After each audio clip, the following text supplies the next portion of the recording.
মানি না কোনো বিধান আল্লাহ ছাড়া। আনুগত্য করবো কার? হুকুম মানবো কার? খেলাফত করবো কার? মিছিল দিচ্ছে, সাংবাদিক প্রশ্ন করে আপনি কি চান, কি চান? গণতন্ত্র চাই, গণতন্ত্র চাই, গণতন্ত্র চাই, গণতন্ত্র চাই। ওরা কি আল্লাহর বিধান চায়? ইমান আছে এদের? একদিন আল্লাহ রসুল এক সাহাবিকে দেখে কানলেন, চোখের পানি ধরে রাখতে পারলেন না। বলছে ওই অমুককে দেখো, সে খুশবু লাগাইতো, ইরান থেকে আসতো, তার জব্বা আসতো মিশর থেকে আসতো, আজকে সে নেংটি পরে হাঁটে। আচ্ছা, আপনার সামনে যদি আমি এখন এই এক বাটি শুয়োরের গোস্ত দিই, আপনি খাবেন? বমি করবেন। কেন খাবেন না? বলছেন আল্লাহ হারাম করছে, খাবো না এই জন্য। কিন্তু পুরো আপনার রাষ্ট্র চলতেছে সুদের উপরে। কই আপনার তো সে ধরনের ঘৃণা আসলো না? জনগণকে বলেন, যারা আল্লাহর বিধান অনুসরণ করে না তারা কাফের, তাদের ঈমান নাই। বলবেন না তো? বললে যে এই যে রুজি বন্ধ হয়ে যাবে। জানিয়া বুঝিয়া দেখিয়া শুনিয়া আল্লাহর বিধান বাদ দিয়া মানুষের তৈরি আইন মানে, এরা কি মুসলমান?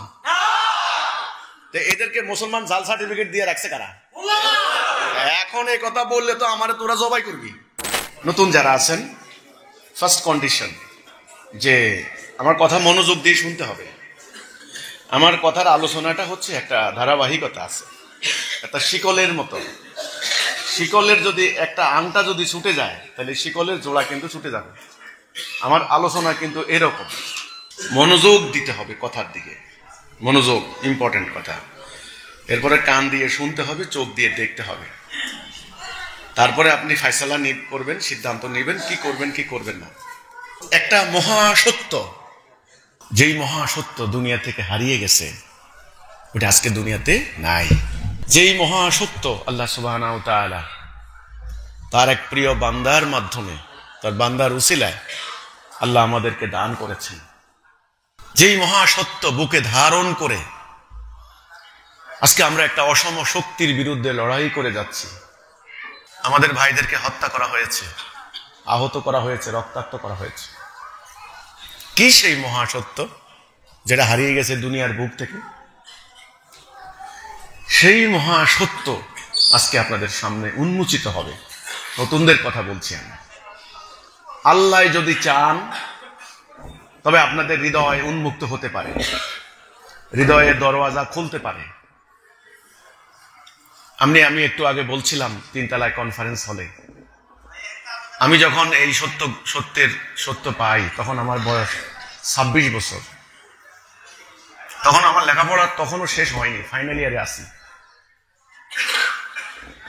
26টি বছর অন্ধকার গুহায় থাকার পর একটা মানুষ যখন আলোর কাছে আসে, তখন তার মন চায় সমগ্র আলোকে সে আঁকড়ে ধরে রাখবে।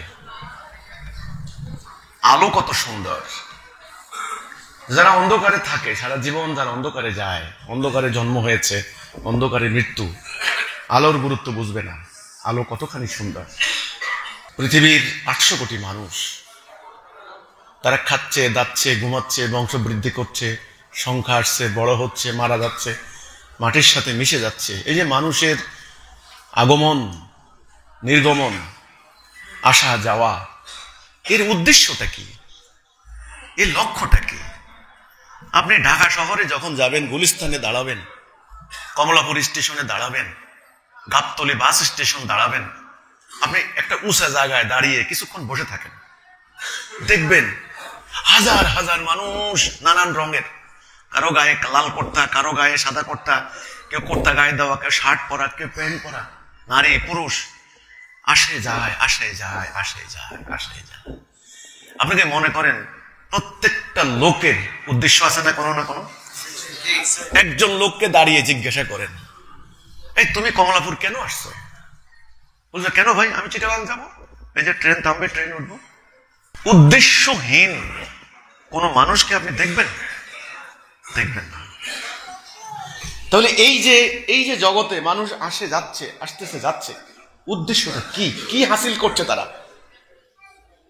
আমরা কি দেখছি? আমরা দেখছি মানুষগুলি নামাজ পড়ে, আমরা মুসলমানরা নামাজ পড়ে, মৌলানা মুন্সির ওয়াজ মাহফিল শুনে, ওই হিন্দুদের সমাজে যান, ইন্ডিয়াতে যান, সেখানে দেখবেন তারা পুরোহিত ঠাকুরের মন্ত্র শুনে, তিলক চন্দন লাগিয়ে তারা মন্দিরে যাচ্ছে, মন্ত্র পাঠ করছে চোখ বন্ধ করে, গীতা পাঠ করছে। আমরা মুসলমানরা কোরআন পাঠ করছি, আত্মার একটা প্রশান্তি।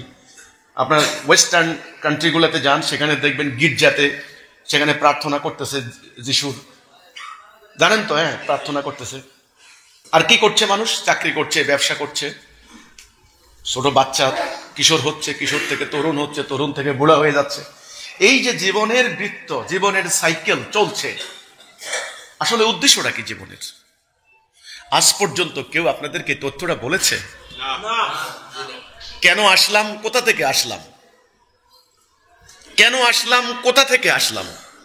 এখানে আমার কি কাজ? তিনটা প্রশ্ন।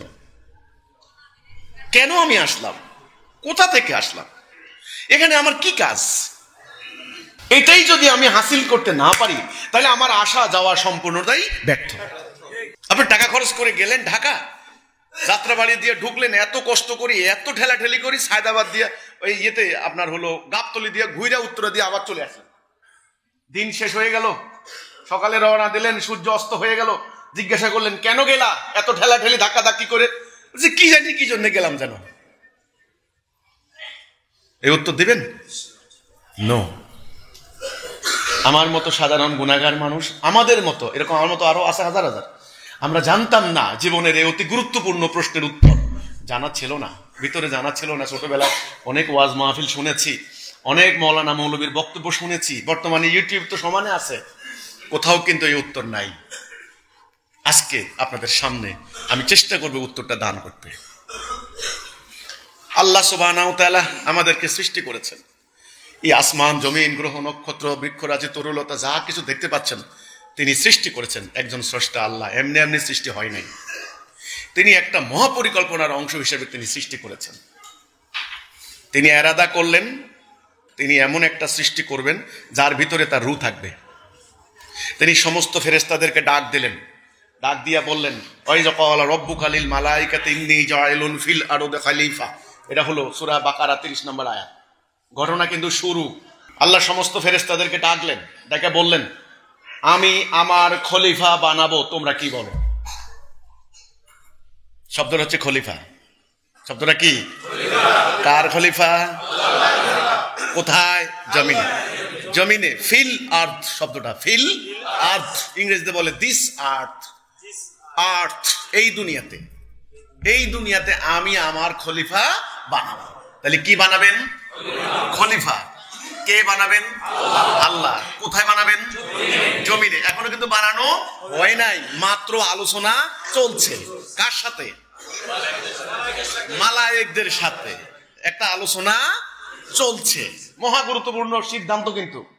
আরে বলে না কেউ কেউ যে এই সিদ্ধান্ত হবে জাতীয় সিদ্ধান্ত, মহা গুরুত্বপূর্ণ ডিসিশন। কোরআন আমাদেরকে তথ্য দিচ্ছে। তখন ফেরেশতারা বলল, মালায়েকরা বলল, ফেরেশতা মানে মালায়েক, কথাটা কিন্তু বুঝতে হবে আরবিতে আর একটু ফার্সিতে। আপনি এমন কিছু বানাবেন এরা তো দুনিয়াতে ফাসাদ করবে, সাফাকুদ্দিমা করবে। ফাসাদ ওয়া সাফাকুদ্দিমা মানে কি? অন্যায়, অবিচার, যুদ্ধ, রক্তপাত এগুলি করবে ওরা। ফেরেশতারা বলে নাই যে তারা নামাজ পড়বে না, রোজা রাখবে না, হজ করবে না, কিচ্ছু বলে নাই। তখন আল্লাহ বললেন আমি জানি তোমরা জানো না। তিনি বানালেন মাটি, ঠনঠনা মাটি, আঠালোযুক্ত মাটি, যেটা আল্লাহ বলছেন সলসলিন কাল ফাক্খার। আঠালোযুক্ত মাটি, ঠনঠনা মাটি বানালেন আদমকে। বানানোর পর আল্লাহ বললেন ওয়ানাফাখতু ফীহি মির রূহি, আমার থেকে যখন এর ভিতরে রূহ ফুঁকে দিব, সবাই মিলে সেজদা করবে। সবাই কারা? ফেরেশতারা। ফাসাজিদুনি, সবাই সেজদা করবে ইল্লা ইবলিস, ইবলিস ব্যতীত। আবা ওয়াস্তাকবারা ওয়া কানা মিনাল কাফিরিন, সে কাফের হয়ে গেল, অহংকার করলো, অতঃপর কাফের হয়ে গেল। এখন ঘটনা হলো সবাই যখন সেজদা করলো, একটা সত্তা সেজদা করলো না, তার নাম ইবলিস। তার নাম কি? ইবলিস।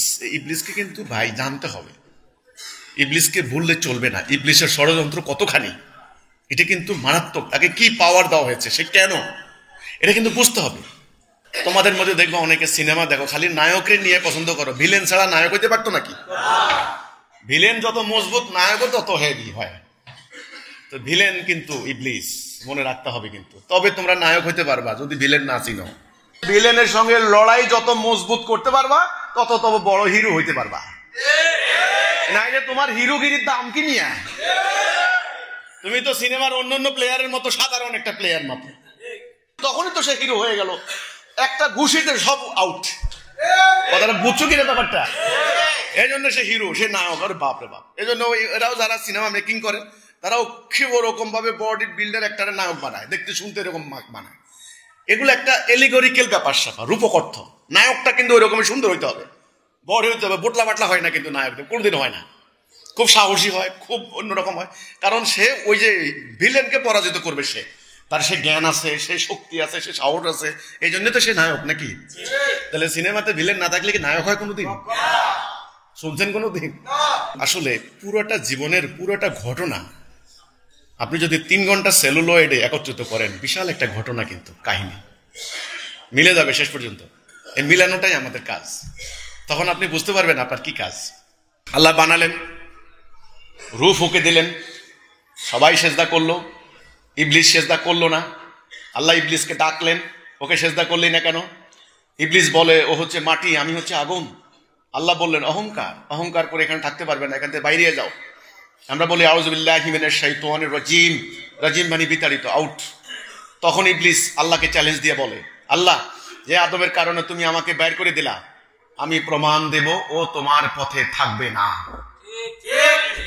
চ্যালেঞ্জ দিল, তোমার অধিকাংশ বান্দাকে আমি নিয়ে যাব। আল্লাহ বললেন যা, তোকে আমি সুযোগ দিলাম। এই যে আল্লাহ কিন্তু সুযোগ দিয়ে দিলেন তাকে, সে আমাদেরকে সিরাতুল মুস্তাকিম থেকে সরাবে। তুই তোর অশ্বারোহী পদাতিক বাহিনী দ্বারা হামলা কর, যাদেরকে নিতে পারবি তাদেরকে শুদ্ধ আমি জাহান্নাম ভর্তি করব। চ্যালেঞ্জ হয়ে গেল, ইবলিস বিতাড়িত হয়ে বেরিয়ে আসলো। আল্লাহ মহাপরিকল্পনার দিকে অগ্রসর হলেন, মাকে বানালেন। শুরু পরিবার পরিকল্পনা শুরু। আমাদের দুনিয়াতে আসার পটভূমি, আমাদের দুনিয়াতে আসার মা না হলে তো আমরা আইতে পারতাম না। শুরু এই মহাপ্রভু মাস্টার প্ল্যান, মহাপরিকল্পনাবিদ, পরিকল্পনা স্টার্ট। মাকে বানালেন, মাকে বানিয়ে এবার আল্লাহ বললেন আদমকে, আদম ইয়া আদম উসকুন আনতা যাওজুকাল জান্নাত ফাকুলা মিনহা রাগাদাও হাইসু শিতুমা ওয়ালা তাকুরাবা হাযিহিশ শাজারাতা ফাতাকুনা মিনাজ জালিমিন। আদম, তুমি আর তোমার বউ এই দুইজন এই জান্নাতে থাকো, একটা নিষেধ ওই গাছের নিকট যাবে না। নিষেধাজ্ঞা দিয়ে দিলেন আল্লাহ, এটাও মহাপরিকল্পনার অংশ। কিন্তু শয়তান ওনাদেরকে ভুলিয়ে দিলেন, ওনারা গেলেন। যাওয়ার পরে কি হলো? কোরআন বলছে ওনাদের লজ্জাস্থান অনাবৃত হয়ে পড়লো। ওনারা জান্নাতের পাতা দ্বারা লজ্জাস্থান আবৃত করার চেষ্টা করলেন। আল্লাহ রাব্বুল আলামিন আদমকে ডাক দিয়ে বললেন, আদম, আমি কি বলি নাই ওর আনুগত্য করবে না, ও তোমাদের প্রকাশ্য শত্রু? তখন বাবা আদম বললেন, ভুল হয়ে গেছে। রব্বানা যালামনা আনফুসানা ওয়া ইল্লাম তাগফির লানা ওয়া তারহামনা লানাকুনান্না মিনাল খাসিরিন। আল্লাহ, ভুল হয়ে গেছে, ভুল হয়ে গেছে, আল্লাহ মাফ করে দাও, নাহলে ধ্বংস হয়ে যাবে। বাবা আদম আর ইবলিসের পার্থক্য হচ্ছে, ইবলিস অহংকার করে ক্ষমা চাইল না, কিন্তু বাবা আদম ক্ষমা চেয়ে নিলেন। এটাই হলো মারাত্মক ব্যাপার। আদম সন্তান, আদম নামের আরেক অর্থ হচ্ছে ভুল, মিস্টেক। হবেই তোমার, ভুল নাই দুনিয়াতে কোনো মানুষ নাই। কাজে ভুল হইলেই কিন্তু অহংকার করবেন না, সঙ্গে সঙ্গে তওবা ইস্তেগফার করে ফেলবেন। কথা শেষ, ভুল হয়ে গেছে, আল্লাহ আমি গুনাহগার, আমাকে মাফ করে দাও আল্লাহ। আর যদি গাইডামি করে, গাইডামি বুঝেন তো নাকি? গাইডামি করে যদি বলেন আমি ঠিক, খবর আছে কিন্তু আপনার। আল্লাহ বললেন তাহলে তোমরা আর এখানে থাকতে পারবে না, এখান থেকে নামিয়ে যাও। এই যে পৃথিবীতে আসলাম, কিছু কালের জন্য জীবিকা রইল তোমাদের, জীবিকা কিছু কাল, নট পার্মানেন্ট, কিছু কালের জন্য জীবিকা রইল। একে অপরের শত্রু হিসেবে নামিয়া যাও। এই যে কি সাংঘাতিক, শালাবনের জামাই না কিন্তু শত্রু। একে অপরের শত্রু হিসাবে নামিয়া যাও। কেমন শত্রু? বাবা আদমের 2 সন্তান হাবিল আর কাবিল, এক ভাই আরেক ভাইকে খুন করেছে। খুনটা কি কেমনে করলো, কার প্ররোচনা করলো? আজকালকার মতো কি সম্পত্তির অভাব ছিল তখন? কেন করলো? খুনের রিজন কি? খুনের রিজন হচ্ছে কোরবানি কবুল হয়েছে কি হয়েছে না এটা নিয়ে কোরআন বলে। আমাদের কাছে গল্প শুনাইছে না বনির বিয়া নিয়া, কোরআন কিন্তু এটা বলে না। আমি কিন্তু পাই নাই, কোরআনের মধ্যে থাকতে পারে, বাইবেলে থাকতে পারে, তওরাতে থাকতে পারে ওই গল্প। ওই সমস্ত কিতাবগুলি বিকৃত করার কারণেই তো আল্লাহ কোরআন নাযিল করেছে। তাহলে বিকৃতি কোন কোন পয়েন্টটা হয়েছে এটা ধরাও কিন্তু বিরাট ব্যাপার। সমস্ত ওয়াজের মধ্যে সারা জীবন শুনছি মা নাকি বাবাকে প্ররোচনা দিছে যে চলেন চলেন খাই খাই, মার দোষ, সমস্ত দোষ মার। এগুলো কোরআনের কথা নয়, শিক্ষা নয়। বলছে আদম তার স্ত্রী, আদম তার স্ত্রী, দুইজনের কথা বলা হয়েছে। ফাটকারের মধ্যখানে মাকে দোষারোপ করলেন কেন? সেই প্রবণতা আজ পর্যন্ত আছে। ফ্যামিলিতে ঝগড়া লাগলে সব তোমার দোষ। এগুলা কিন্তু বিকৃত, আগেকার ধর্মগ্রন্থের বিকৃতি আছে কিন্তু অনেক, এগুলো ঢুকছে। আমাদের মুফাসসিরিন ইকরাম, আমাদের তাফসীর বিদরা বিভিন্ন জায়গার ময়লা এনে এটার ভিতরে ঢুকাইছেন। আপনারা তো হয়তো বলবেন হুজুররা আপনার বিরুদ্ধে এত খেপছে কেন? কারণ আছে তো। আমার দরকার আছে এত আজে বাজে গল্প আনার? আমার কোরআন তো আমার জন্য যথেষ্ট। আবার অনেকে বলো বুঝছি আপনি আহলে কোরআন, আপনি আহলে কোরআন, অনেকে বলে না, ব্যাপারটা তা নয়। দরকার নাই অনর্থক অপ্রয়োজনীয় ইস্যু নিয়ে কন্ট্রোভার্সি করার দরকার নেই। বাবা আদম মা হাওয়া, হাওয়া কথা কিন্তু কোরআনে নেই। বারবার বলা হয়েছে তার স্ত্রী, আদম তার স্ত্রী, আদম তার স্ত্রী, আদম তার স্ত্রী। দুনিয়াতে চলে আসলাম, এখন দুনিয়াতে শত্রু খেলাখেলি না। এক, দুই, দুনিয়াটা কিন্তু পার্মানেন্ট অ্যাড্রেস না, অস্থায়ী বাড়ি। তখন আল্লাহ বললেন ওখানে বংশবৃদ্ধি করো। এই যে বংশ মানে আমরা, বংশ মানে আমরা বনি আদম, আমরা আদম না কিন্তু আমরা বনি আদম, আমরা ওখানে বংশবৃদ্ধি করো। এখানে একটা ঘটনা আছে কিন্তু, ঘটনা হচ্ছে এই যে দুনিয়াতে আসলাম, এখন আমার এই দুনিয়ার জীবনটা কি আসলে, এটাই হলো ইম্পর্টেন্ট প্রশ্ন। দুনিয়ার জীবনটা কি, এটা বুঝতে পারলে কিন্তু সমস্ত হিসাব কিন্তু পরিষ্কার হয়ে যাবে। আসলে দুনিয়ার জীবনটা একটা পরীক্ষা আমার জন্য। আমরা প্রকৃতপক্ষে একটা পরীক্ষার হলে ঢুকলাম, টেস্ট। আল্লাহ বলছেন আমি দেখতে চাই কে সরল পথে থাকে, কে বক্র পথে যায়। আমি দেখতে চাই। দুনিয়ার জীবনটা একটা পরীক্ষা, মূলত পরীক্ষা ক্ষেত্র। 3 ঘন্টার পরীক্ষার হল, সেখানে কি কেউ ঘুমায়? সে প্রত্যেকটা মুহূর্তের টাইম মানে গুরুত্ব সে বুঝে না? বুঝে, কারণ 3 ঘন্টা পরে কাগজটা নিয়ে যাওয়া হবে, সে জানে। এখন যদি সে না লেখে, দোষটা কার? অথবা খাতার মধ্যে গালাগালি করে স্যারদেরকে, দোষটা কার? বলেন, স্যারদের দোষ? তার দোষ, তাকে সুযোগ দেওয়া হয়েছে। তো আমাদের কিন্তু দুনিয়ার জীবনটা পরীক্ষা। এই দুনিয়ার জীবনে আমি কার খলিফা? এটা এখানে আমি থাকবো না। ওই যে মালায়েকদেরকে বলেছিল সেজদা করো, এই মালায়েক কারা? এই মালায়েক হচ্ছে আল্লাহর সমস্ত প্রাকৃতিক শক্তি। সমস্ত সূর্যকে বলা হয়েছে, চন্দ্রকে বলা হয়েছে, হাইড্রোজেন, অক্সিজেন, নাইট্রোজেন, মাটি। এই যে মাটি, মাটিকে নির্দেশ দেওয়া হয়েছে তোকে আমি বৃষ্টি বর্ষণ করিয়ে তুই মরা মাটিকে জিন্দা করব। আমার বান্দারা যখন ফসল ফলাবে তুই তাদেরকে ফল দিবি। মাটি দেন কোনো কথা নাই, তার বুকে কোদাল চালাচ্ছেন, খুন্তি চালাচ্ছেন, তার কোনো কথা আছে? চিৎকার আছে? চিৎকার নাই। সে কিন্তু আপনাকে ফসল দিয়ে যাচ্ছে। এখন ফসলের বীজ বপন করার সময় আপনি কি তেঁতুলের বীজ লাগাবেন না কমলার বীজ লাগাবেন? Up to you. ঘাসের বীজ লাগাইলেও কিন্তু যথাসময় ঘাস হবে, আর ধানের বীজ লাগাইলেও বেন্নার ধান, নাকি বেন্নার ধান বলে না, আপনি যদি ধানের বীজ লাগান মাটি কিন্তু আপনাকে দিয়ে যাবে, কিন্তু মাটির কোনো কথা নেই, সে তো সেজদা করছে। এখন আপনি কি নামাজি না বেনামাজি, এটা মাটি জিজ্ঞাসা করবে না, কিচ্ছু বলবে না মাটি। মেঘমালাকে বলেছে মেঘমালা তোকে আমি সিস্টেম করেছি বৃষ্টি বর্ষণ করাই দিয়ে যাবি। আপনি কি নাস্তিক না আস্তিক, এটা মেঘ জিজ্ঞাসা করবে না, সে যত সময় বৃষ্টি বর্ষণ করিয়ে যাবে। কলা গাছ যত সময় কলা দিবে, গাভী যত সময় দুগ্ধ দিবে, গাভীর বাচ্চাকে আপনি বঞ্চিত করে আপনি দুধ খাচ্ছেন, গাভী কিচ্ছু বলবে না। এই যে নিরন্তর আপনাকে সার্ভিস দিয়ে যাচ্ছে, সেবা দিয়ে যাচ্ছে, সবাই নিঃশেষ হয়ে যাচ্ছে। সূর্য, আল্লাহ বলছেন ইজা শামসুন কুববিরাত, সূর্য একদিন নিঃস্ব হয়ে যাবে। বিজ্ঞানীরা প্রমাণ করছে এখন যে একদিন সূর্য নাকি এই জ্বালানি দিতে দিতে এই সূর্য মরে যাবে, মরা সূর্য হয়ে যাবে। সূর্য আপনাকে জ্বালানি সরবরাহ দিতে দিতে আপনার তেনা শুকাইতে শুকাইতে তার জীবন যাইব সূর্যের। তাইলে আল্লাহ তাআলার সমগ্র সৃষ্টি আপনাকে প্রতিনিয়ত সার্ভিস দিয়ে যাচ্ছে। আপনার সার্ভিসটা কি কোনদিন চিন্তা করেছেন? এত মহান মানুষ ছিলেন আপনি।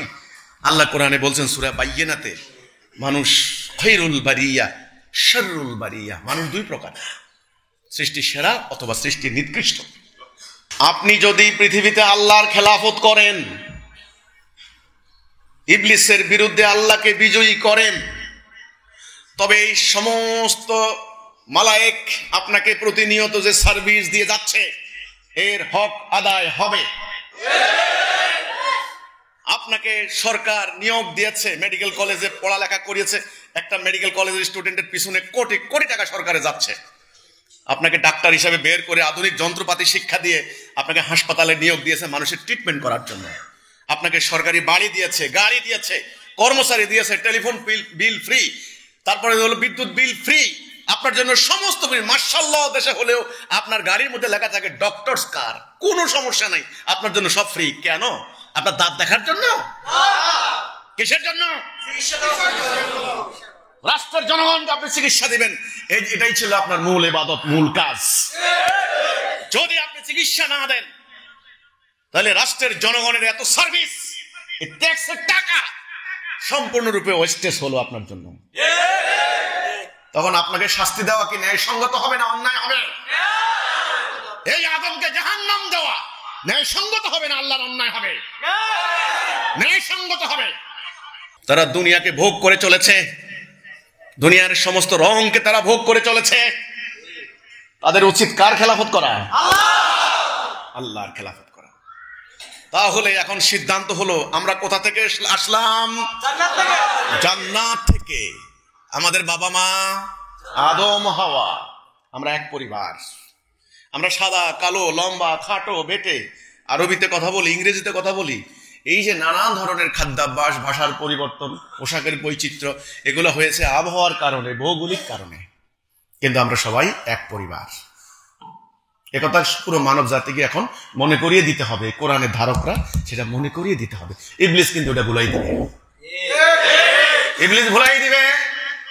আর নবী রাসূলদেরকে দিয়ে আল্লাহ পাঠিয়ে পাঠিয়ে, শুধু রাসূল মানে রিসালাত থেকে, রাসূল যিনি রিসালাত নিয়ে আসেন, বার্তা।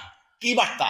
এ মানুষ, তোমাদের রব একজন, তোমরা আল্লাহর খলিফা, তোমরা ভাই ভাই, তোমরা মারামারি করো না। এই বার্তা, তোমরা আল্লাহর আনুগত্য করো, আল্লাহর দাসত্ব করো, আল্লাহর হুকুম মানো। তাহলে এখন বলেন, আমার প্রশ্ন, আমরা কোথায় ছিলাম? কি উদ্দেশ্যে আমরা আসলাম? আল্লাহর খলিফা হিসেবে, আল্লাহর খেলাফত করার জন্য।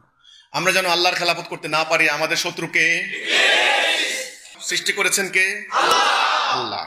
শত্রুকে আমি মধ্যখানে। এখন আমার সামনে দুটি পথ, ডাইন বাম, মানে আল্লাহর হুকুম, ইবলিসের হুকুম, আল্লাহর বিধান, ইবলিসের বিধান। আমি কোনটা মানবো? এটা আমার স্বাধীনতা। এই স্বাধীনতার কারণেই পরীক্ষাটা। এই স্বাধীন ইচ্ছা শক্তি পাইয়া যদি আমি আল্লাহকে অস্বীকার করি, আমি হলাম কাফের। আর যদি আমি ইবলিসকে অস্বীকার করে আল্লাহকে ধারণ করি, তবে হব মুমিন। রাস্তা কয়টা? এই রাস্তার নাম সিরাতাল মুস্তাকিম, এই রাস্তার নাম দলালা। মানুষও দুই প্রকার। এই রাস্তা যারা থাকবে তারা মুমিন, এই রাস্তা যারা থাকবে তারা কাফের। এই মুমিনদের ওয়ালি আল্লাহ, এই কাফেরদের অভিভাবক ইবলিস, তাগুত। আইনও দুই প্রকার, বিধানও দুই প্রকার। আল্লাহর বিধান, মানুষের তৈরি বিধান।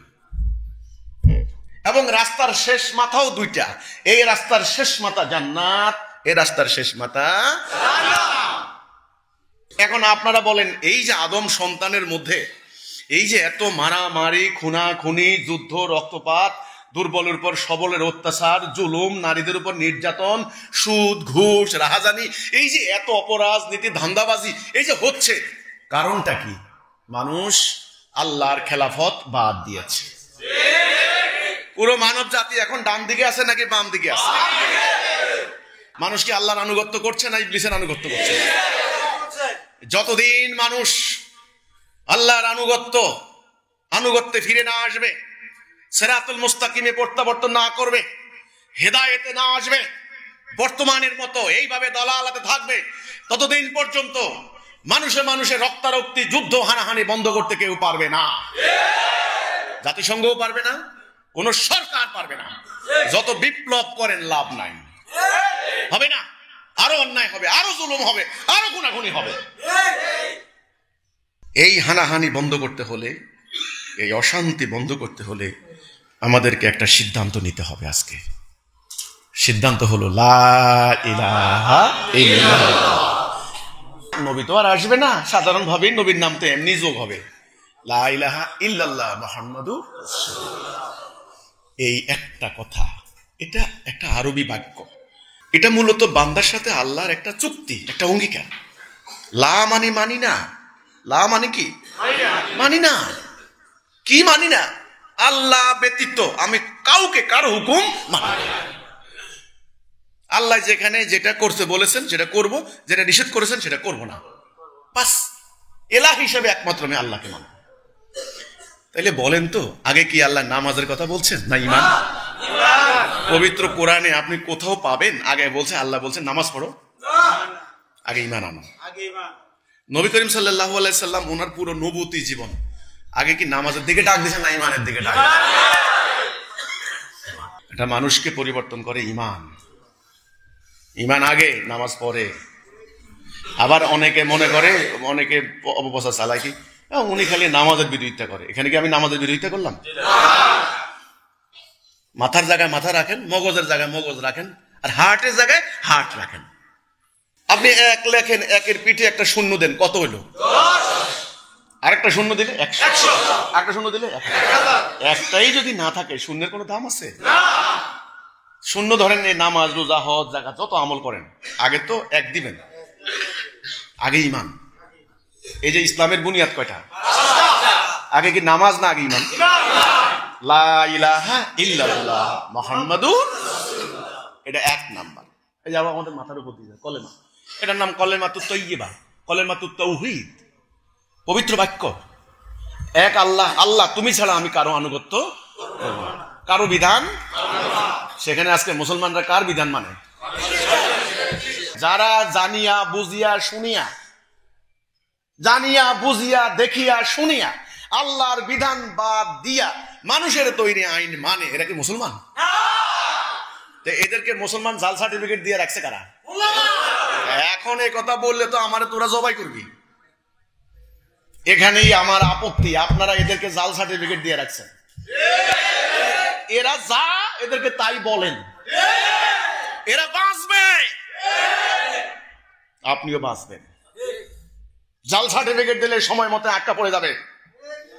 কারণ আল্লাহ রাব্বুল আলামিন এমন একটা স্ক্যানার বসায় রাখছেন, ওখানে জাল টাকা ধরা যায় এক মুহূর্তের মধ্যে, পার হইতে পারবেন না। ধোঁকাবাজির কি লাভ? জনগণকে বলেন, যারা আল্লাহর বিধান অনুসরণ করে না তারা কাফের, তাদের ঈমান নাই, তারা জাহান্নামী। জনগণকে বলেন, জনগণকে বলতে হবে, সত্য কথাটা বলতে হবে। বলবেন না তো, বললে যে এই যে রুজি বন্ধ হয়ে যাবে। এখন আপনারা কি করবেন? জনগণ কি বলবেন কি বলবেন না? মায়ের জন্য রেডি হন, বলেন আর মায়ের কেন আমার মতো, নাইলে এই গ্রামে আমারে মারে এরকম হিম্মত কারো ছিল না ইনশাআল্লাহ। কিন্তু মাইরটা খাইলাম আমি, এ কথাটাই বলেছি, আমি আর কিচ্ছু বলি নাই। কেউ বলেন, জিজ্ঞাসা করেন আমার গ্রামে হাইটে হাইটা, যে আমার এলাকাতে আমাদেরকে বলে আমি নুরুল হক মেম্বরের ছেলে, আমাদের দেশে হোলা, হোলা কয়, হোলা বুঝেন তো? হোলা, হুত হুত হুত। বড় হিসাবে বড় মিয়া কয় অনেকে। আপনি জিজ্ঞাসা করে দেখেন যে বড় মিয়া কোন দোকানে কোনোদিন বাকি খাইছে কারো কাছ থেকে? কোনো টাকা পাইবা তোমরা? জিজ্ঞাসা করেন, জায়গা জমি তো আল্লাহ যা দিয়েছে, জিজ্ঞাসা করেন যে কিছু পাইবা কিনা তাদের কাছে। তাহলে এই লোকটার বাড়িতে হামলা করলে কেন তোমরা বারবার? এই লোকটা তোমাদের কি ক্ষতি করছে? জিজ্ঞাসা করেন খালি। ক্ষতি একটা, আমি বলেছি তোমাদের ঈমান নাই। ইতিহাসে পড়েছি, আমার নবী, নবী করিম সাল্লাল্লাহু আলাইহি সাল্লাম, আখেরি নবী হযরত মুহাম্মদ মুস্তাফা সাল্লাল্লাহু আলাইহি ওয়াসাল্লাম, তিনি এই ঈমানের ঘোষণা দেওয়ার কারণে ওই মক্কার ওই কাফেরগুলি ওনার উপরে যা করেছে, আজকে আপনার উপরে এরা তাই করবে। মক্কার ওই কাফেররা কি নামাজ পড়তো না? হজ করতো না? করতো। কারণ এই কাবাঘর তো আগে থেকেই ছিল। হজ করতো, খাতনা করতো, নামাজ পড়তো। কাফের হলো কেন? তারা আল্লাহর বিধান মানার জন্য প্রস্তুত ছিল না। তাদের কথা হলো আমাদের বাপ দাদা যেভাবে গেছে আমরা সেভাবে যাব। বাপ দাদা 14 পুরুষ যেমনি গেছে অমনি যাবো। আমরা কি মোহাম্মদের কথা শুনবো নাকি? এ কথা বলে নাই ওরা? আমাদের বাপ দাদা 14 পুরুষ তো ব্রিটিশ আমলে মানে গোলামি করে গেছে, আমরা কি করবেন তাদের? ভাইরে এই যে কইলে এখন না, এত সোজা না রে ভাই, এত সোজা না রে ভাই, এত সোজা না রে ভাই, ভালো করে বুঝে নিও। এখন আমার কথা হচ্ছে আমরা সিদ্ধান্ত নেব। আমরা আশা করি আমরা পরিষ্কার হয়ে গেলাম।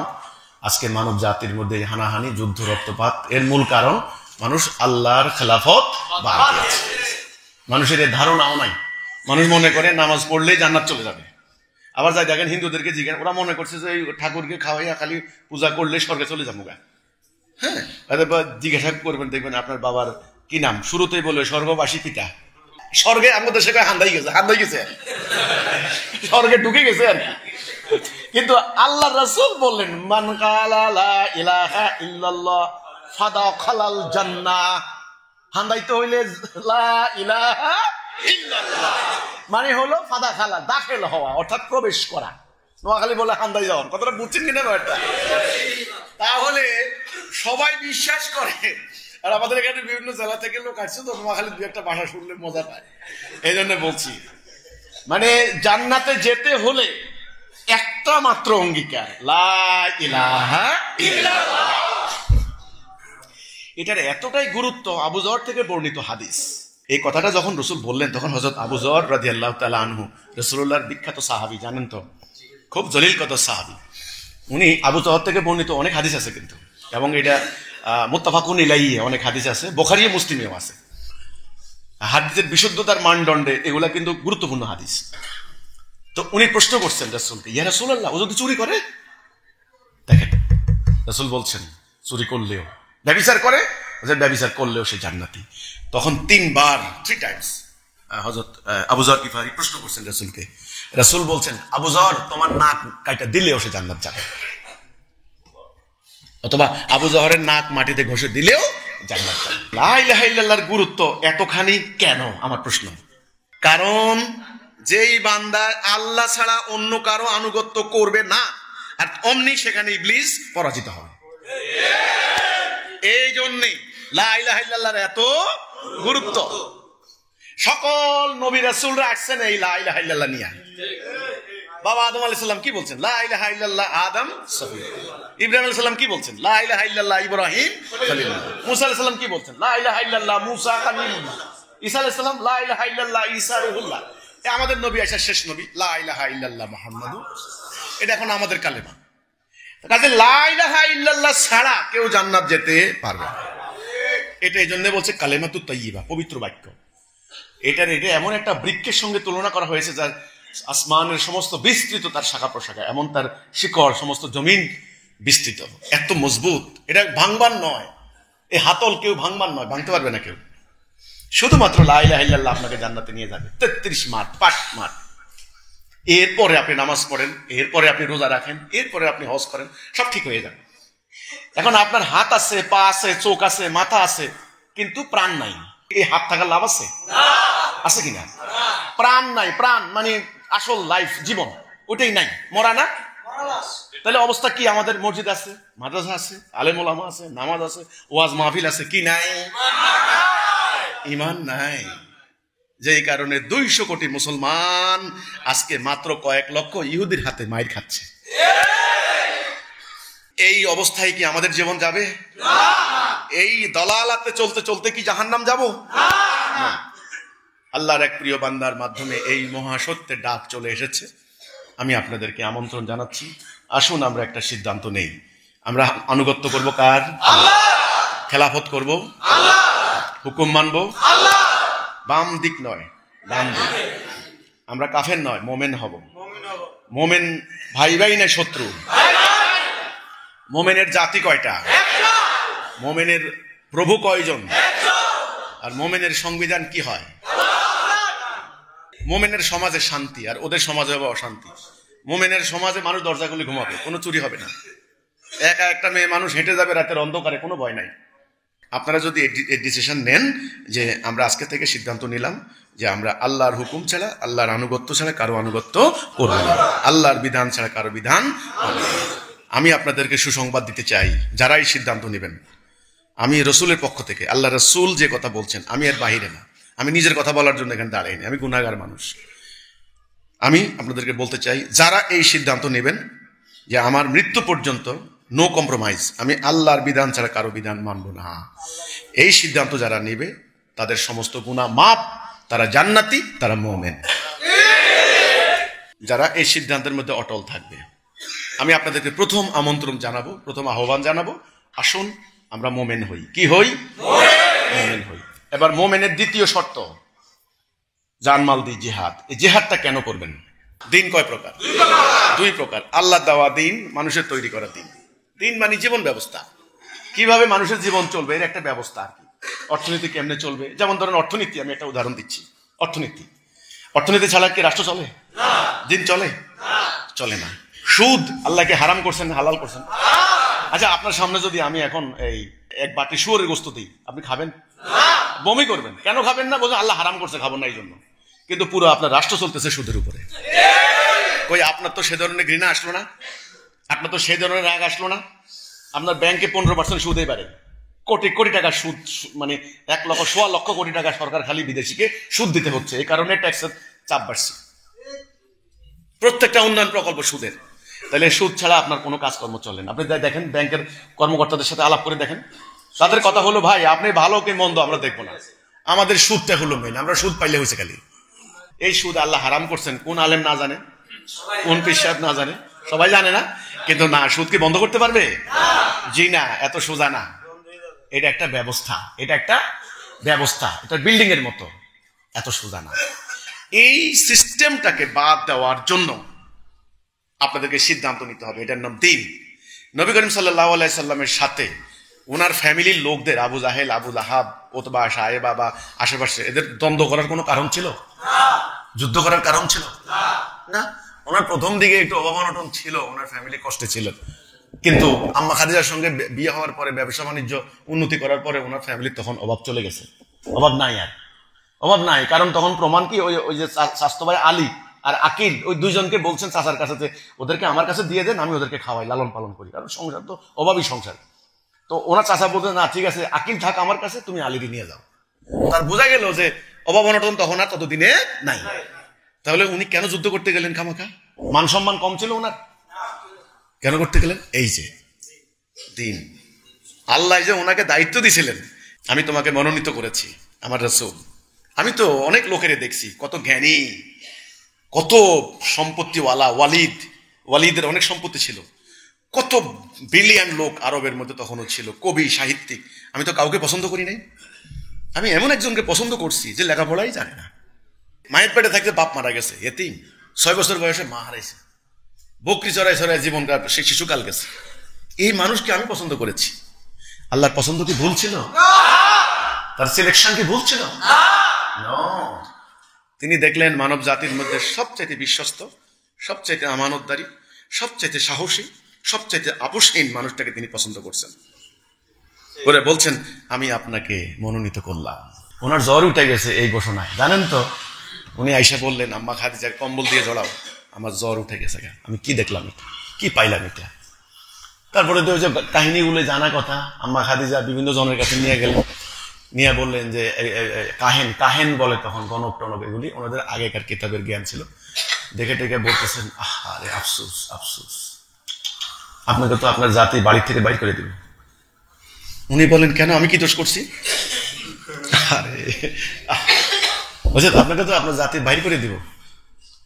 এই যে আপনার কাছে সেই সত্তা এসেছে, যেই সত্তা মুসা, ঈসা ওনাদের কাছে আসছে, ইব্রাহিম, আপনার পূর্বপুরুষ ইব্রাহিম আলাইহিস সালাম ওনাদের কাছে আসছে। সেটা একদিন তিনি কম্বল গায়ে দিয়ে, সূরা মুদাসসির, সূরা মুজাম্মিল, কম্বল গায়ে দিয়ে রেস্ট, মানুষ রেস্ট করে না, কম্বল গায়ে দিয়ে কখন শোয় মানুষ? একটু আরাম করে রেস্ট করে।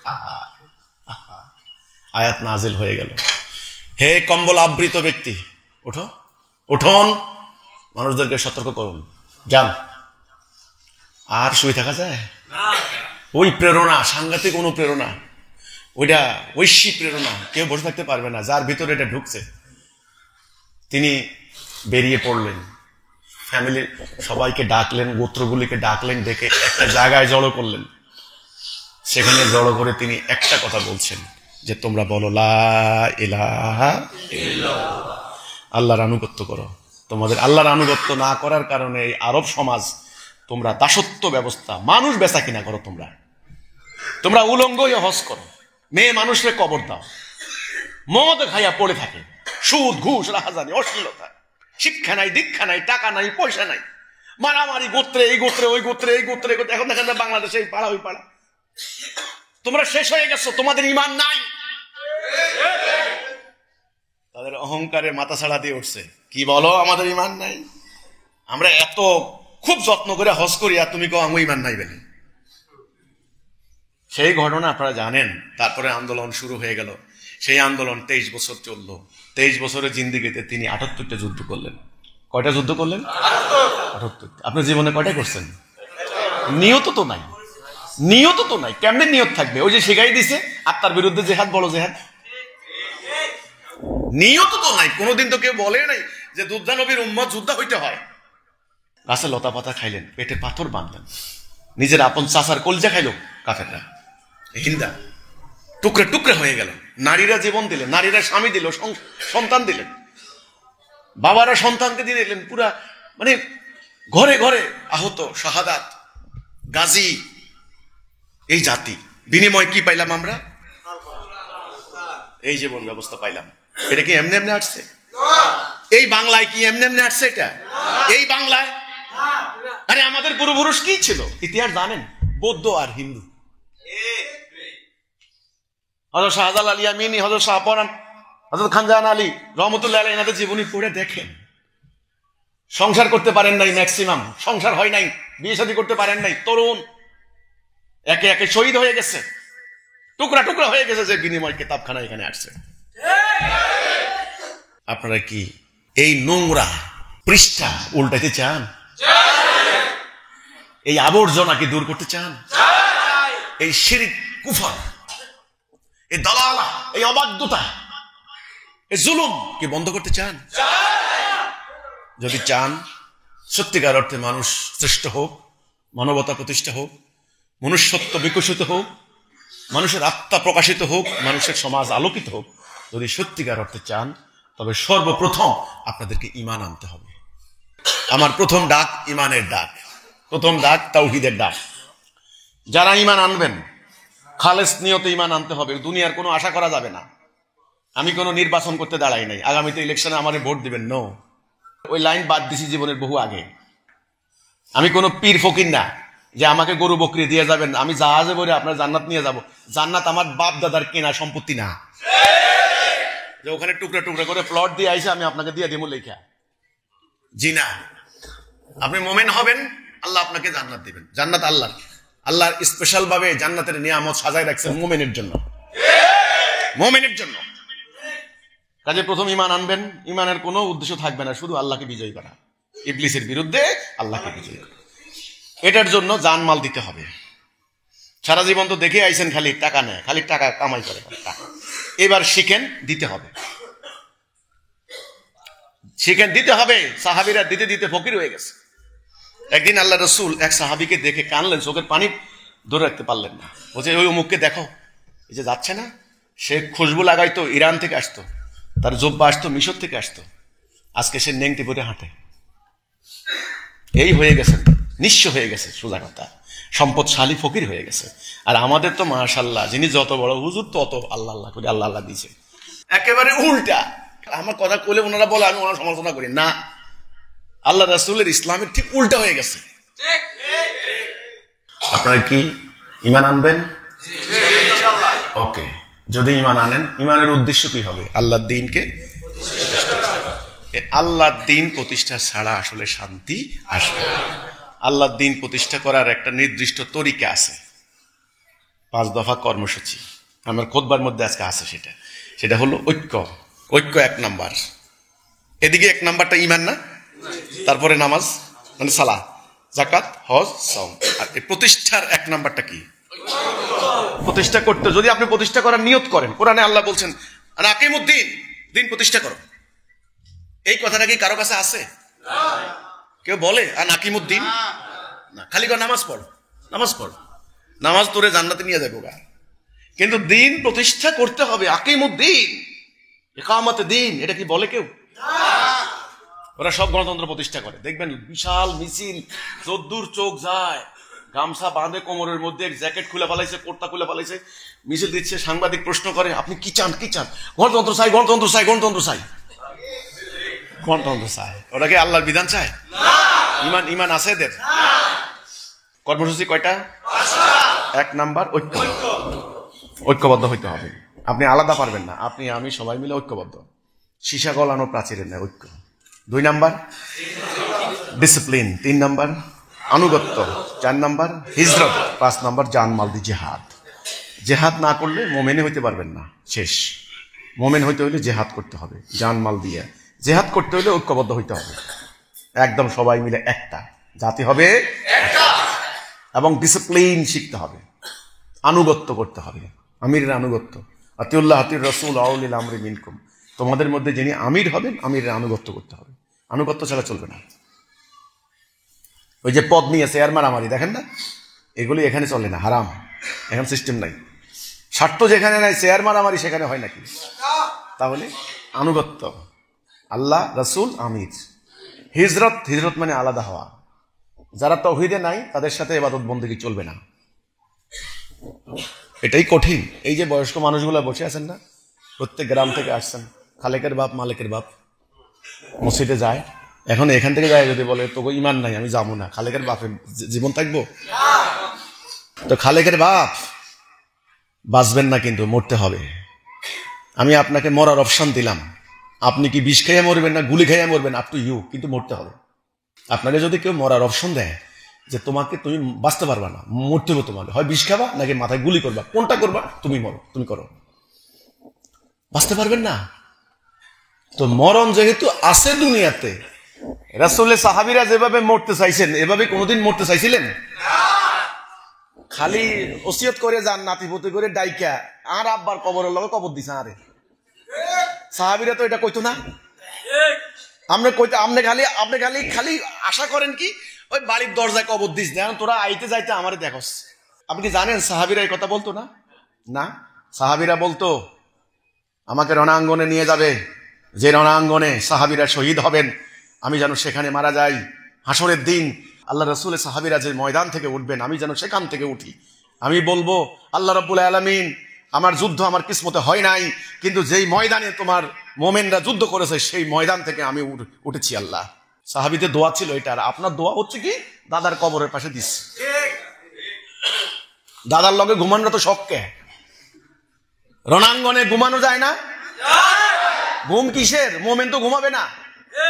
শহীদ তো জীবিত, শহীদ তো মরে না। মরতে চান কেন?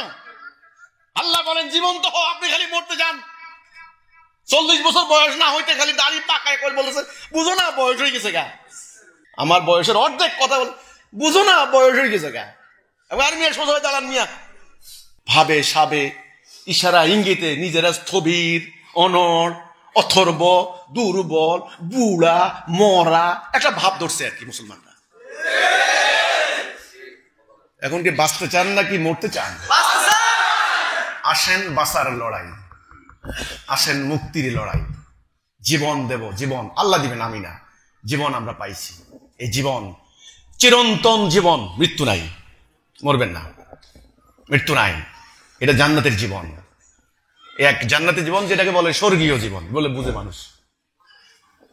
এটা মুক্তির পথ, হেদায়েতের পথ। আসেন আল্লাহ দিন প্রতিষ্ঠা করি।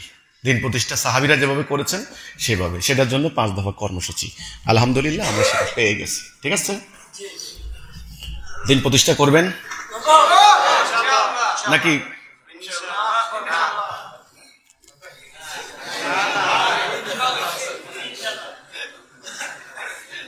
হ্যাঁ করবে, করবে, আমি জানি এটা করবে। যে বেলা বাঘ শিকার করতে যায় ওনা কিন্তু পেটে বুকের করে, কিন্তু ঠিকই বাঘ শিকার করে বাসায় ফেলা। চিন্তা করেন, আমার উপরে বহু অত্যাচার হয়েছে, মৌজ্জামানের উপর হয়েছে, লাভ নাই। আমার জীবন মৃত্যুর মালিক কে? আমি মরবো যেহেতু, কারণ সিরাতুল মুস্তাকিমে মরি না, কি দরকার অন্যের কাছে আত্মসমর্পণ করা? আমি তো যাবো আল্লাহর কাছে। কেউ মারা গেলে আমরা কি বলি? ইন্না লিল্লাহি ইলাইহি রাজিউন। কার থেকে আসছি? যাবো কার কাছে? তাহলে আবার কি, কেন শিয়াল কুকুরের মতো মরতে হবে?